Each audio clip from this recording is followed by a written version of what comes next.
Boa noite, bora dar início à nossa projeção semanal. A leitura para abertura da semana é que os Estados Unidos e o Irã eles continuam sem um acordo, enquanto Washington prepara uma escalada econômica que é potencialmente histórica, e o Tirã ele não cedeu, mas ele manteve uma porta diplomática aberta, enquanto o Hormuz continua sendo o principal ponto de estrangulamento do fluxo físico de petróleo. Em paralelo, a gente tem a questão da Rússia e a Ucrânia voltando a ter uma escalada militar é, bem relevante. Enquanto o mercado entra nessa semana, que é uma semana excepcionalmente carregada, onde a gente vai ter divulgação dos relatórios da Nvidia, vai ter divulgação do relatório dos dados do PCE, a gente vai ter os dados do PIB, a gente vai ter o encontro de Jackson Hole e também existe uma segunda conclusão importante que é que a temporada dos balanços ele ainda não acabou. O grosso das mega caps ele já chegou ao fim, mas essa semana é particularmente importante para a tecnologia, porque como a gente pode ver aqui na agenda de resultados, a gente tem na terça-feira, divulgação dos resultados da Intuit. Na quarta-feira, da Nvidia, CrowdStrike, Salesforce, Synopsys, HP. E na quinta-feira a gente tem da Marvell aqui, que são empresas bem importantes pro cenário de tecnologia. Bom, o que mudou da semana passada para essa semana? A mudança mais importante aconteceu no Oriente Médio e foi algo bem relevante porque foi dentro do campo econômico e diplomático e não em uma nova grande ofensiva militar americana. É, como a gente pode ver, o Irã afirma que essas novas sanções ameaçadas pelos Estados Unidos, eles são uma situação desesperada e que eles tendem a fracassar. Enquanto o Trump ele segue ameaçando consequências também para os países que continuarem apoiando economicamente o Tirã, o que coloca especialmente a China dentro dessa equação. Outro ponto importante que aconteceu dentro do Estreito de Hormuz é que é, o Irã concedeu permissão para que vários petroleiros iraquianos atravessem o Estreito de Hormuz. A gente tem que avaliar isso é, com cautela, porque não significa que o Hormuz ele normalizou, significa que o Tira ele está demonstrando que consegue controlar seletivamente quem passa. E essa distinção ela é bem grande, porque Hormuz não é somente uma rota comercial, mas ele virou um instrumento de negociação geopolítica. E por que que isso importa? Tem uma grande relevância para a gente, principalmente em relação ao petróleo. Porque a gente sabe que o petróleo ele vem subindo consecutivamente nas últimas sessões, impulsionado pelo impasse entre os Estados Unidos e o Irã, e principalmente agora pelas sanções contra os parceiros comerciais iranianos. E essa questão dos Estados Unidos e o Irã, China, agora, existe um potencial para esse conflito econômico ficar ainda maior, porque o Trump é ameaçando consequências para esses países que continuam negociando com o Irã, e a gente sabe que a China é muito relevante porque é o principal comprador de petróleo iraniano. E essa política ela pode criar uma segunda camada nesse choque, porque se essas sanções tendem a afetar a China, tendem a afetar também o comércio global, tendem a afetar as commodities, o dólar e os treasures. Então o risco ele não é mais somente militar, ele pode se transformar em um conflito comercial secundário, entre Estados Unidos e a China. E a outra questão é a questão da escalada militar entre Rússia e Ucrânia.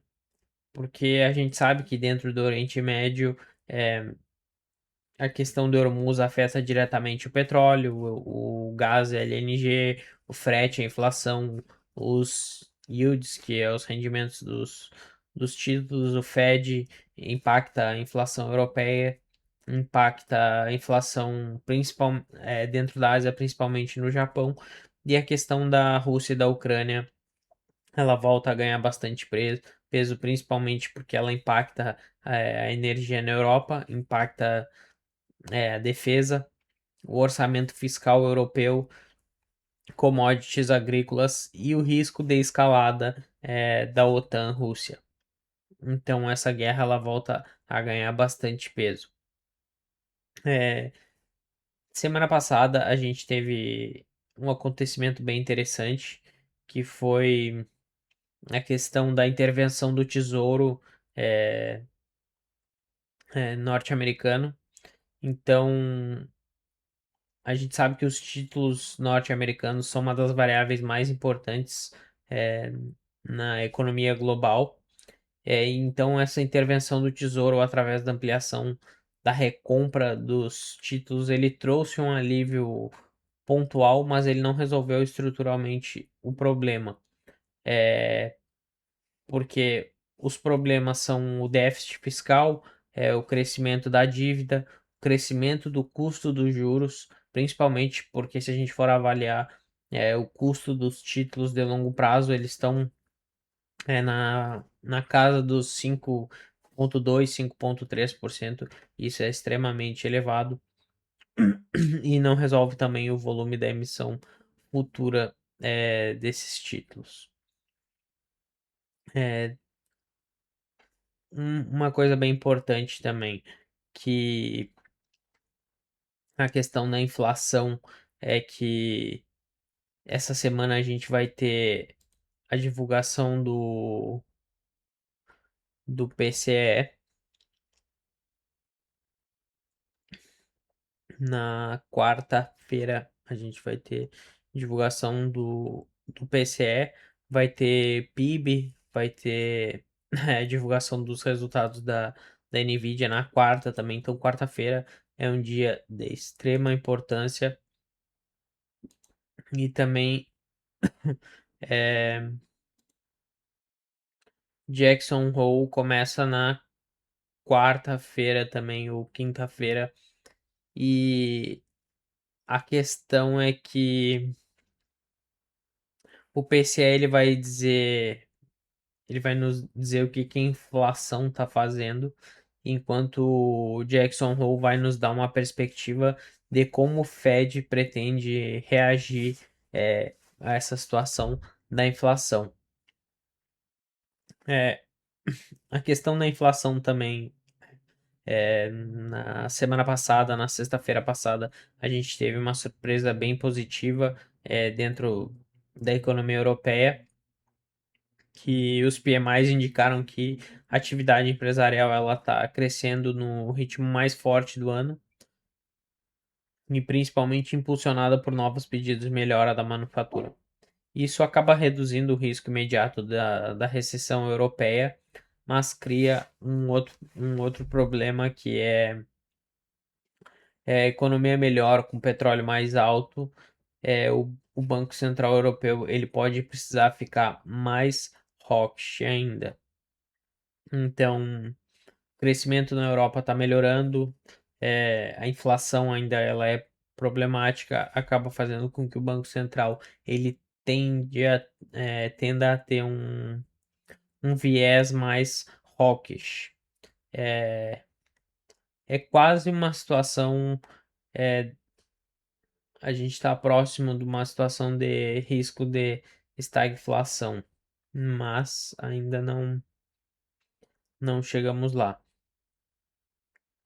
E outra coisa importante também é que o Banco Central do Japão ele tá com uma perspectiva de aumentar as taxas de juros de 1% para 1,25% novamente.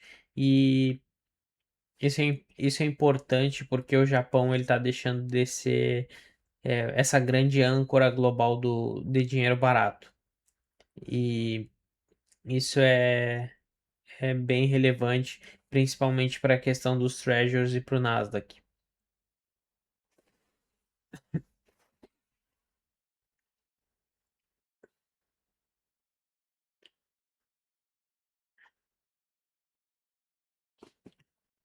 Aqui o simpósio de Jackson ou começa na quinta-feira, né? Quinta-feira. Bom, e a gente pode ver o como está impactando a CME, que ela já voltou a equilibrar essa balança novamente, onde a inalteração dos juros ela vinha ganhando bastante força e já acabou a ceder novamente espaço para essa alta nos juros.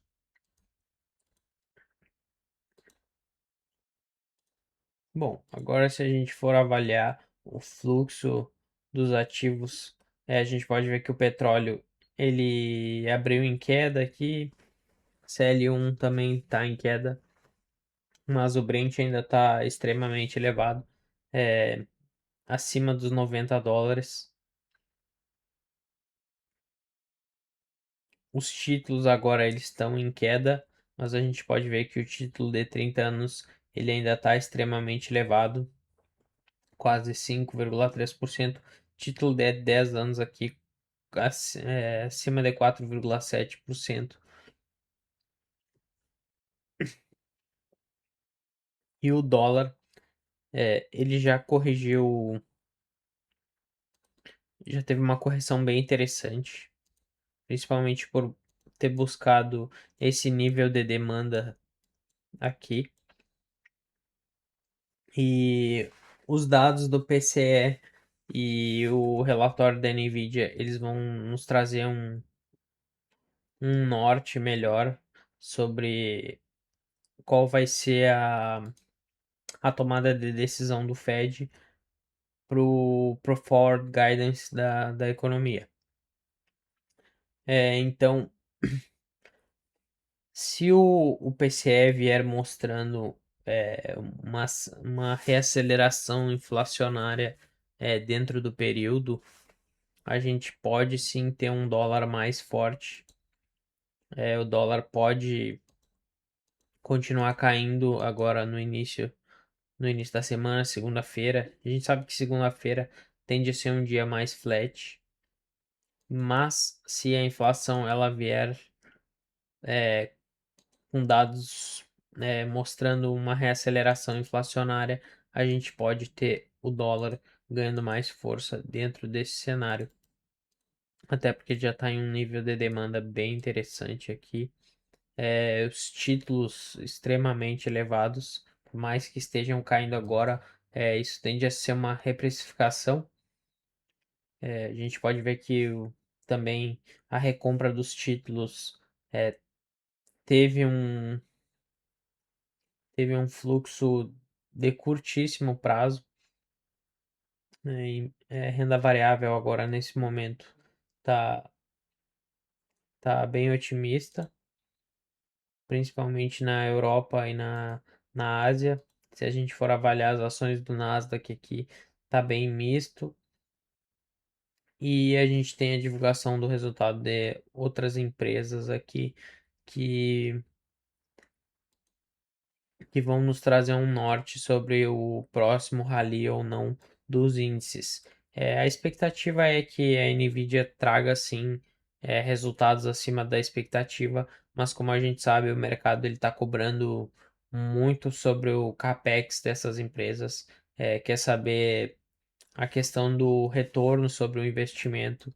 Então não basta vir acima das expectativas, o forward guidance ele tem que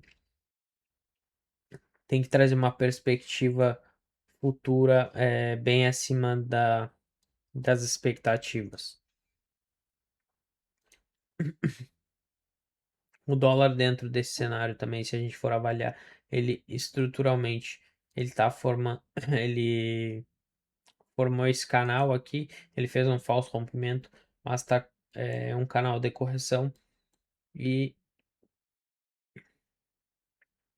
para o início da semana pode ter essa reprecificação. O preço pode até subir um pouco aqui, corrigir nessa região de pullback aqui, para então dar continuidade a esse movimento. São as duas probabilidades que eu consigo enxergar para o dólar, principalmente para o início da semana.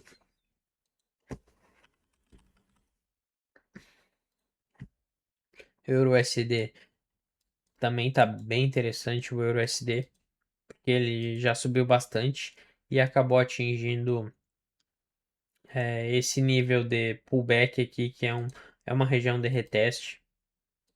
E também é um nível de oferta bem interessante, onde o preço pode sim ter, ter uma boa correção a partir daqui. Ele pode vir a capturar essa liquidez desses topos aqui, realinhar o fluxo para então dar continuidade a esse movimento de baixa, tendo em vista que a gente tem a divulgação dos dados de inflação essa semana, tem a questão do simpósio de Jackson Hole ali, que vai nos trazer uma perspectiva de qual vai ser a tomada de decisão do Fed dentro do cenário que a gente já está na questão geopolítica e qual vai ser a tomada de decisão dentro do cenário macroeconômico que vai se formar. Que a grande pergunta é se a aceleração inflacionária, se a pressão inflacionária ela está no core PCI ali ou, ou não. Vamos avaliar o ouro aqui. O ouro ele já subiu bastante dentro desse cenário e é bem interessante isso porque geralmente o dólar tende a ser mais pressionado pelos títulos, tende a ser pressionado pela questão do petróleo mais elevado, porque o petróleo tende a pressionar os títulos também. E o ouro já está em uma zona de oferta bem interessante aqui. Só que a gente tem a questão da geopolítica, principalmente a guerra da Ucrânia ali ganhando mais força. E a gente sabe como o ouro tende a ser um ativo de hedge geopolítico. Então ele acabou ganhando bastante força mesmo dentro desse cenário. Ele está em uma região onde é um bom nível de venda e a gente sabe que seria bem interessante se ele viesse corrigir dentro desse movimento aqui, principalmente nessas regiões de pullback aqui após o rompimento, ter um realinhamento do fluxo ou vir a capturar essa liquidez dos fundos aqui. E pode ser que o ouro, tendo alcançado esse nível de oferta, ele pode ser que ele fique mais travado, acumule um pouco antes de qualquer movimentação muito agressiva. Dentro dos índices, acredito que o índice na segunda-feira ele pode ficar um pouco mais travado. A gente vai ter o divulgação dos resultados. Na segunda-feira a gente não tem nada de tão relevante. Terça-feira a gente tem resultado da Intuit e na quarta a gente vai ter os resultados da Nvidia.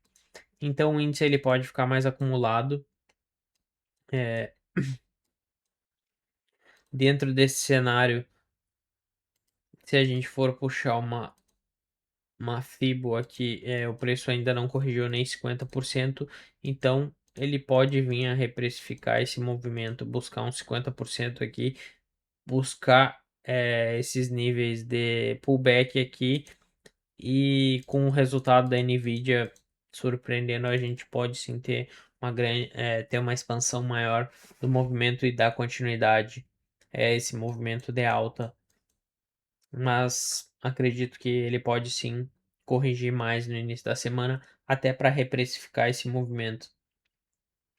E a gente também vai avaliar qual que vai ser a situação dos títulos e da inflação norte-americana.